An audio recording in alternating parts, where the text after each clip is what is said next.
It's either going to be Coby White or Josh Giddey, according to a report, as the Bulls may move Coby White after signing Josh Giddey. Is that the right move? Me and Pat are going to discuss it all and more on today's Locked On Bulls.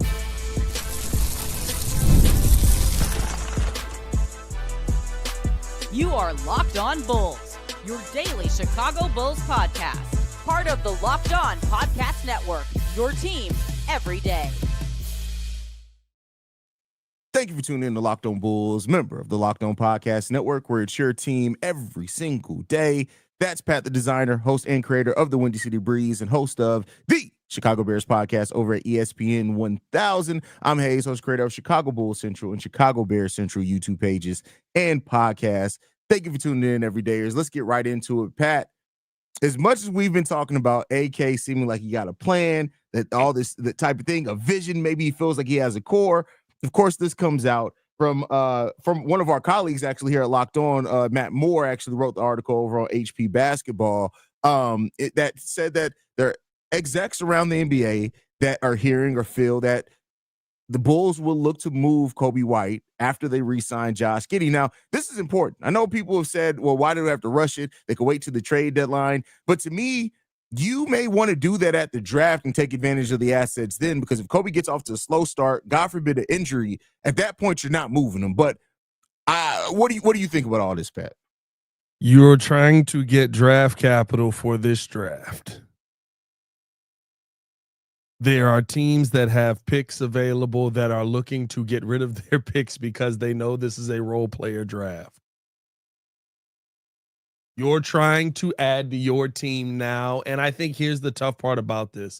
Do I think that Coby White is a good asset for the Bulls? Yeah, he's a good scorer. A little inconsistent at times, but I think in the second half of the season he really balled out, and that he can be more of that player, especially with Josh Giddey and no Zach LaVine in his way. Mm-hmm. Here's what it comes down to. Is Coby replaceable?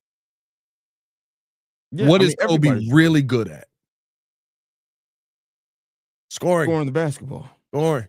Yeah. A lot of scores around this NBA. Too many scores around this NBA.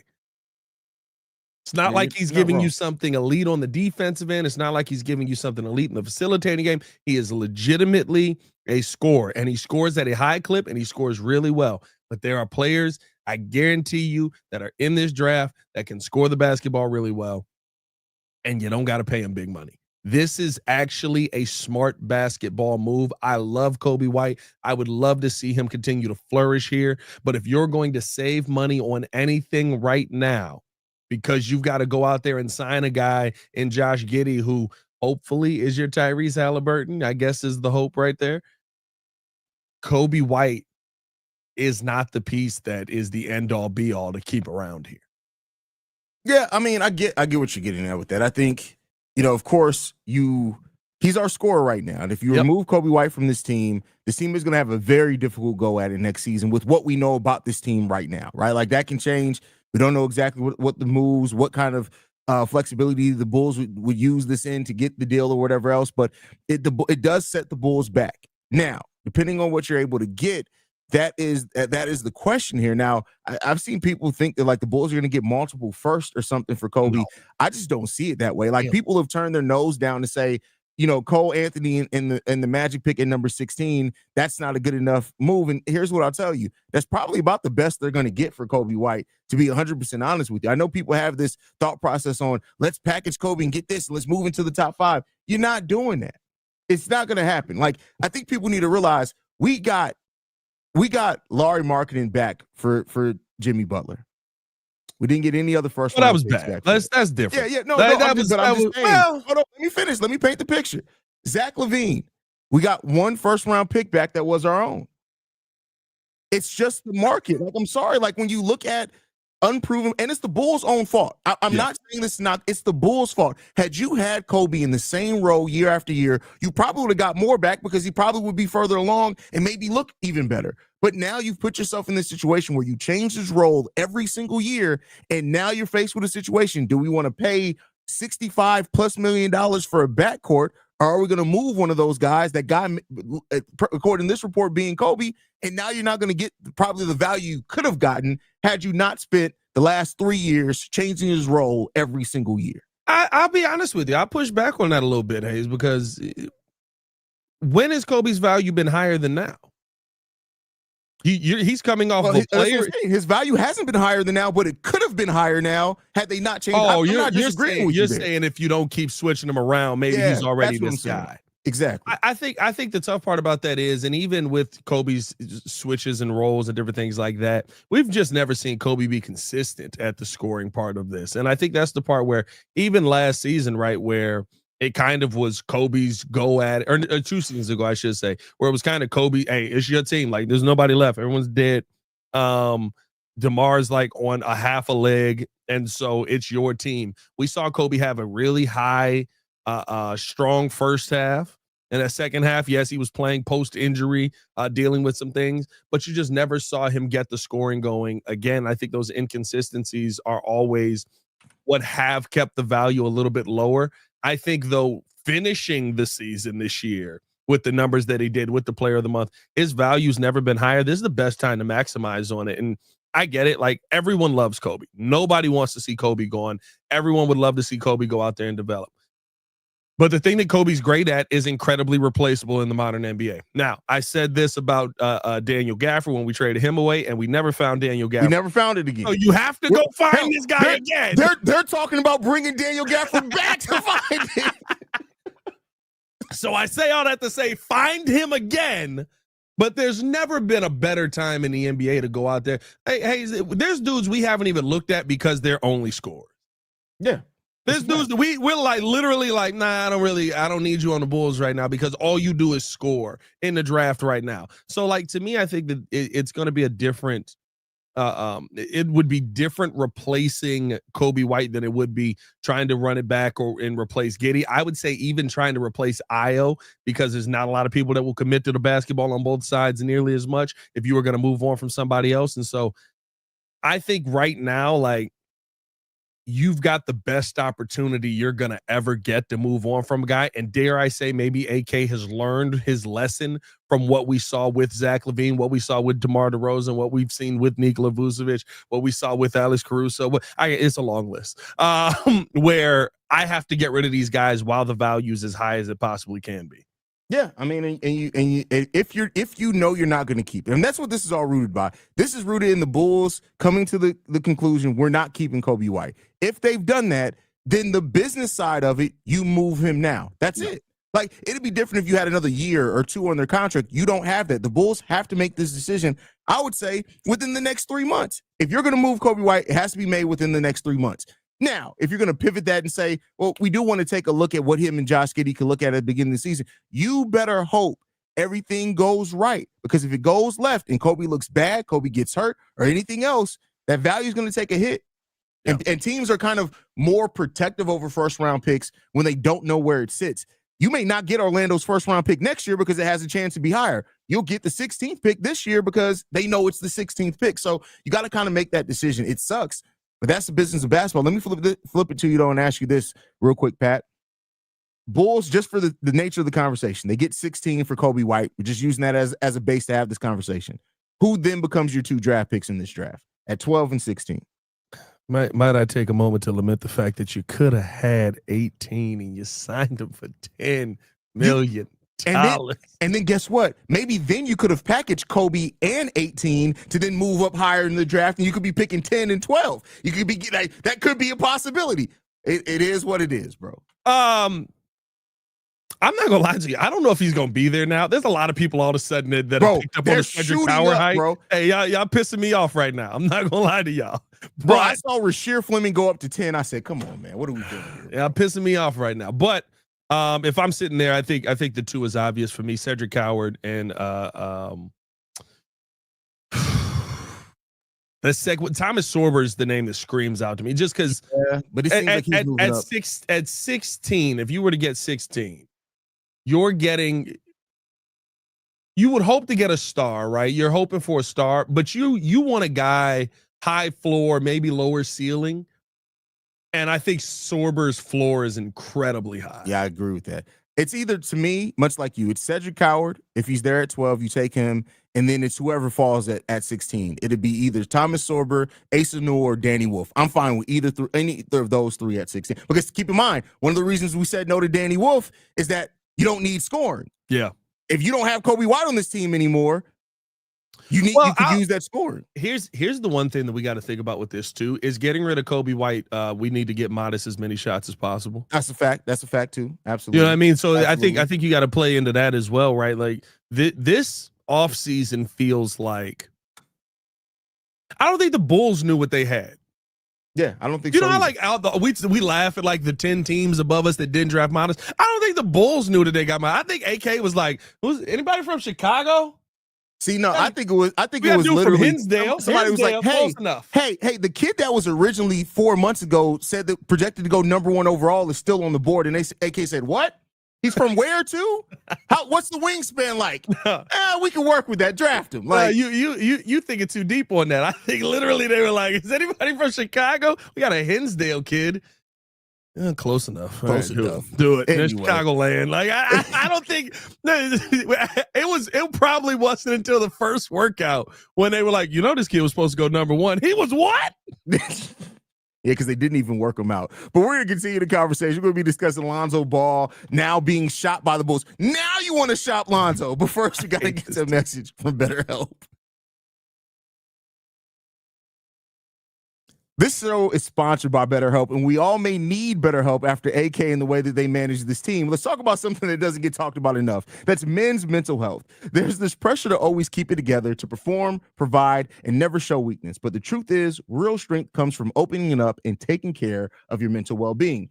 Every year, 6 million men in the U.S. experience depression, and many go undiagnosed. But talking to someone, a friend, a loved one, or a therapist can make a huge difference. Therapy isn't just for crisis moments. It's great for learning how to set boundaries, build healthy coping tools, and be the best version of yourself. With over 35,000 licensed professionals, BetterHelp makes it easy to find a therapist who understands you. You can connect from anywhere, switch therapists at any time, and fit sessions into your schedule with just a click.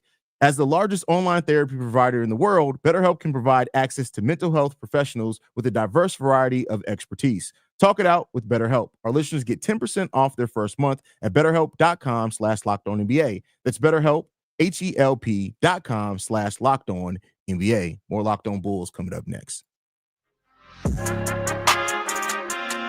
All right, every day, I want to thank you for tuning in and making Locked On Bulls your first listen every single day. Pat, we just touched on it a little bit. The Bulls could have had what became the 18th overall pick by moving Lonzo Ball at this trade deadline. They instead decided to sign him to a 2-year extension, with the last year being a team option. I didn't know AK knew how those worked, at $10 million per. Now, it's been speculated that part of the reason why he got that $10 million is that it's an easily movable contract. But now that reported the Bulls are actively shopping Lonzo Ball, Pat, tell me why I shouldn't go smack AK. I won't. Okay. Fair enough. I won't. You should. Look. Just trade them, sell it. I don't care. Like I'm so tired of talking about Lonzo Ball. I would rather talk about the unlikely possibility that Tom Thibodeau is going to be the Bulls head coach again than talk about Lonzo Ball and his ability to be on a basketball court. Like, listen, I heard DeMar, I think recently on a podcast, was talking about Zoe. Yeah, how important it is. He was amazing. When he's on the court, he is amazing. It's over. He has played 70 games in 4 seasons. 70. What are you shopping him for? A ham sandwich? I mean, but hey, here's the thing. Because I agree with you, but here's the counterpoint. All those things were true last year, and the Memphis Grizzlies offered us a first-round pick unprotected for it. When did they offer that first-round pick? It was the week before the trade deadline, so he was still out. He was playing. You're right, he was playing. He was playing. I can't remember when. I know he hadn't gone out yet. They offered you a first-round pick. And we went 25 games of Lonzo Ball playing. You know what that reminds me of? Like, you know how like your car starts experiencing problems and you trade it in right before it officially breaks down. You're like, that's their problem. The Bulls didn't take that advantage. They didn't trade in the vehicle when you could have traded it in. Now you're stuck. Yeah, I forgot Lonzo was playing in February. He was His playing last game was well. February 28th. That's crazy. I didn't even remember that. He was playing well, and it's just like that's my thing with it, right? None of this is Lonzo hate. I'm glad he got back on the court. I'm glad that the surgery worked. I'm glad that he's healthy enough to do it. But he's never not gonna feel discomfort. He told you this. He's never not gonna feel pain. And clearly he can't play through it. Who you shopping him to? Whole Foods? Let me ask you this. What is there anything? So are you willing to take back anything for Lonzo? So if a team calls and they're like, we need a point guard that can fill in for a few games, we got a second round pick for you. Just getting anything back for Lonzo, is that enough at this point? I know it's not what we could have gotten. I don't even know if it's worth it because do we even get the cap relief from it? Yeah. If they have like a team could absorb them into a trade exception, those type of things. Yeah, that would okay. Yeah. Yeah. If somebody was willing to take on the cap relief, like or to take on the contract to get you the cap relief, like, yeah, it doesn't do much for you because you signed it. Like I'm not even beefing with the contract. It's a $10 million contract. I mean, yeah, it's not hurting the cap at all. But like, it's just one of those things where it's like you could have had so much more, so many times. And yeah, I guess at this point, a second round pick back would be a best case scenario situation. You know, is there a third round pick available? Like whatever you can get is a better situation. I did a quick look. This may work.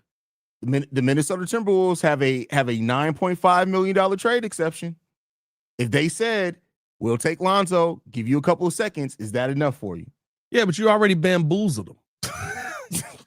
I mean, you missed the opportunity to bamboozle them, I guess, is truly. Yeah, you missed a huge opportunity. You already missed your opportunity to bamboozle them. You had it. And now it's like, I got a... Damn, the Atlanta Hawks have $30 million in trade exceptions? They got rid of everybody. How'd that happen? Yeah, they got rid of everybody. That's probably been for the last couple of years, from the last couple of years worth of trades. Memphis still has an $8 million trade exception. And I'm taking all trade exceptions. Like, okay, cool. I'm taking all, like anything we got. I'm taking all trade exceptions. Just because here's the thing, right? There seems to still always be this hope that Lonzo can come back and be that guy. And it's not just from the fans, it's from AK. Yeah. It's from AK. It's from Lonzo. It seems his doctors come out and said stuff like, it seems everybody's hopeful that he's going to come back, which the thing that I always say to that is okay, cool. He comes back. We're going to act like he wasn't always injured even before he went down, and it wasn't always the knee. Hell, this season ended early. This season wasn't the knee. Nothing to do with his knee. Nothing to do with the knee. The knee. Like, so it's like people who keep saying, well, the knee's healthy. Yeah, cool. But are we going to act like he hasn't had a plethora of injuries over his years in the NBA? A plethora. Yeah, I'm just good job shopping him. I think there's about as much chance as Tom Thibodeau being the next head coach as there is that Lonzo Ball is not on this Bulls team next year, because the Bulls are so gung-ho on seeing Lonzo come back on the court and be that guy. Like, well, I mean, if they're shopping him, that I don't know if that is that there is gung-ho anymore, but it still just goes back to AK keeps being a year. If we go over all the things that AK missed on, but then turn around and move those players a year later anyway, he missed on. That's your rebuild right there. Hey, 3 first-round picks for Zach LaVine, a first-round pick for Alex Caruso. Well, that's gonna be my point. We were shopping Zach LaVine when they offered us the 3 first-round. No, that was before we started shopping him. That was right after he signed the contract extension. We were still all gung-ho. We started shopping him literally 6 months later. Either way, there were offers on the table. Like, it's just like, you start shopping them, it's like, you offering picks? I don't want that. You offering my pick? I'm in. I'm just a little extra picks? No. Our own pick back? Our own pick back? Just one of them too? We got you. Let me get in on that. I got nothing else on this. Let's get to the final topic, dog. I can't even deal with it. I know I'm about to do it. As we get into this final topic, I don't even know what's going on here. Matas Buzelis of the NBA Finals. More after this. But first, we got to tell you guys all about Open Phone. If you're running a business, you know that every missed call is money left on the table. Think about the last time you had an urgent need, maybe for a plumber or a service provider. If that first person didn't answer, did you wait? Nah, I was about to be crazy. Probably not. You moved on. That's why you need Open Phone. Open Phone is the #1 business phone system built to streamline and scale your customer communications, all from an app on your phone and or computer. Open Phone lets me manage business calls, texts from a single app. The shared inbox feature is a game changer, and you can jump into any conversation instantly without missing a beat. Open Phone is offering my listeners 20% off your first 6 months at openphone.com/LockedOnNBA. That's OPENPHONE.com/LockedOnNBA. And if your existing number is with another service, Open Phone will port them over at no extra charge. Open Phone, no missed calls, no missed customers. More Locked On Bulls coming up next. All right, Pat. Almost. It was a split second. I told you, me having to click the music is what sets it off sometimes. It just depends. If I hesitate split second, I don't get it. Matas Buzelis was announced as one of the 4 players who will act as NBA player correspondents during the NBA Finals. He's joining Jared McCain, Jaime Jaquez, Dyson Daniels, and himself, Matas Buzelis, are going to do that. His coverage will be on Game 4, which is going to be held June 13th. How you feel about that, Pat? It's cool. I think the league is recognizing Matas as somebody who is who maybe was overlooked in the beginning, and by the end of the season, you were like, "Oh, this guy may be a star." Here's where the league is at right now, and this is why I think this is a lot more interesting. And Matas Buzelis has all the opportunity ahead of him. What do we keep saying? The NBA is looking for the next face of the league. That's true. That's true. I don't know if Matas is that good. I don't know if I believe that Matas can be that good. I hope that Matas. That's a huge. It's a huge thing, right? It's a huge thing. But doesn't seem like they really want Anthony Edwards to be the face of the league with, how he raises his kids. Or lack thereof. Or lack thereof. They definitely don't want Ja Morant to be the face of the league. I don't care what anybody says. They will never have anybody from another country who doesn't speak fluent English and perfect English be the face of the league. So it will never be Luka. If it ever was a chance to be Luka, it would have been Jokic the last few years. That's true. Like, you've been holding on to LeBron as the face of the league, and LeBron has been playing phenomenally. I'm not saying anything wrong with that, but you've been holding on to LeBron as the face of the NBA into his year 40 just because there's been nobody to turn this thing over to. If Matas can get his play to that level, the NBA is looking for somebody to take this on. I think that's why you're seeing maybe the league go, maybe there's a name there. There's something maybe in Chicago too. Maybe we can see something. And that's why you're seeing them kind of put him on display here on the biggest stage. Yeah, I mean, this whole player correspondent thing was started back in 2015. It actually was started by CJ McCollum. CJ McCollum was the one who started it.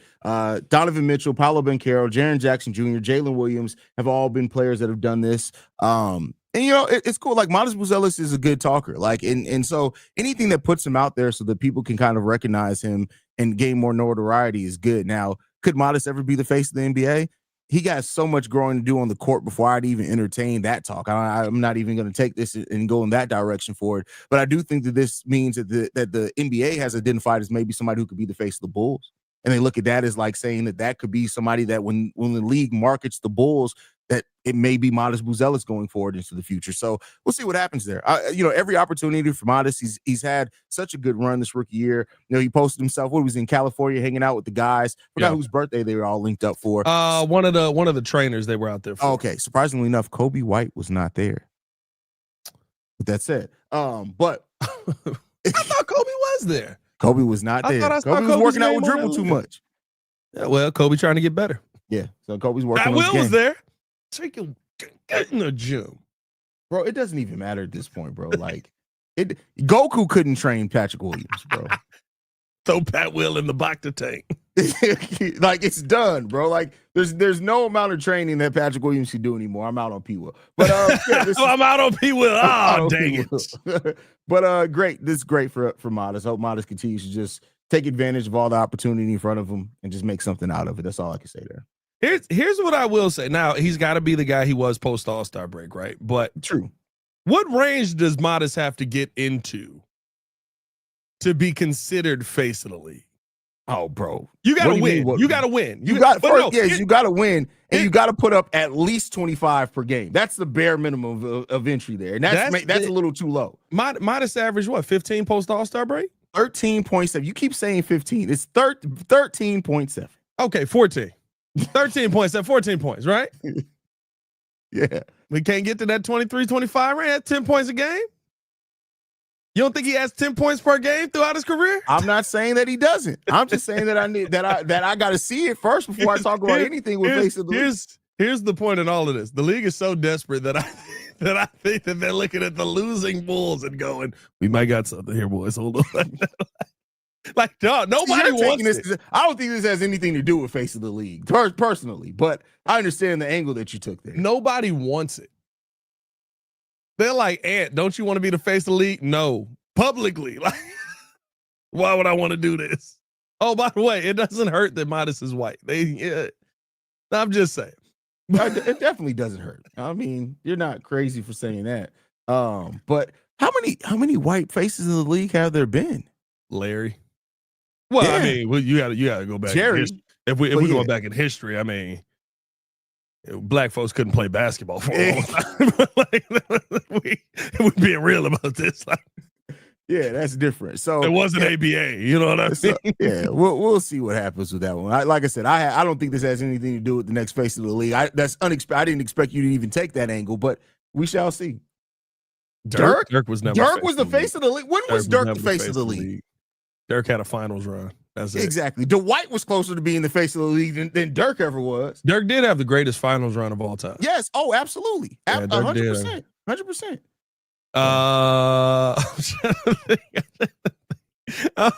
It probably is Larry, right? I don't think because it was Larry and Magic, and then it was Jordan, Kobe, Bron. I mean, now would be the best time to select one with Jokic and Luka in the league, but they don't want them. Yeah, we shall see. We shall see. Anything left, Pat, before we get up out of here? Nah, man. We appreciate y'all for tuning in and showing love. Let us know who you think the next face of the league is. It's not going to be Ant or Jive. Take that. Patrick Williams. Thank you guys for tuning in. Make sure you guys follow us at Locked On Bulls. We are free and available on every podcasting app and platform of your choice, as well as YouTube, the Odyssey app, Amazon Fire TV, Roku TV, and more. We'll see y'all bright and early tomorrow. We'll be a little bit later tomorrow because I got an appointment. We'll see y'all after that, man. Peace. Patrick Williams. I can't even think of somebody else. Javon Carter. Josh Primo. Watch yourself now.